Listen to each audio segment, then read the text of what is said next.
अगर आप भी चाहते हैं बिट्टू मलंगिया इंटरटेनमेंट का ऑडियो वीडियो सबसे पहले आप तक पहुंचे, तो लाल बटन को दबाकर चैनल को सब्सक्राइब करें और बेल आइकन दबाना ना भूलें।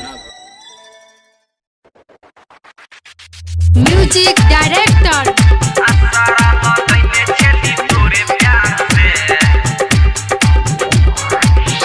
बिट्टू शर्मा, हाजीपुर वैशाली। आसारा लगैने छली तोरे प्यार से, आसारा लगैने छली तोरे प्यार से, शादी चाले ले नैका यार से।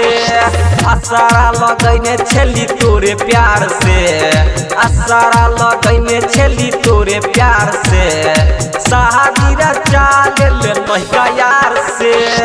आसारा लगैने छली तोरे प्यार से। Music director mix by Bittu Malangiya. Bittu Sharma,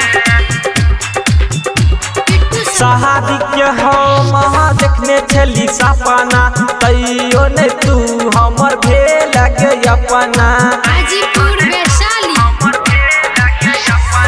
शादी के हम देखने छली सपना, तैयो ने तू हमर भेल के अपना।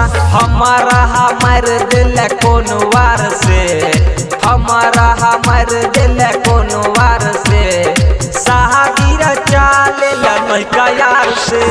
आसारा लगैने छली तोरे प्यार से, आसारा लगैने छली तोरे प्यार से, शादी चाले लैका यार से, शादी चाले लैका यार से। म्यूजिक डायरेक्टर सबसे अच्छी मलंगिया रिकॉर्डिंग स्टूडियो के शानदार प्रस्तुति। बिट्टू शर्मा,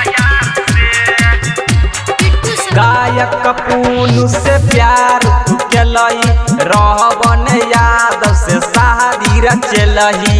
हाजीपुर वैशाली।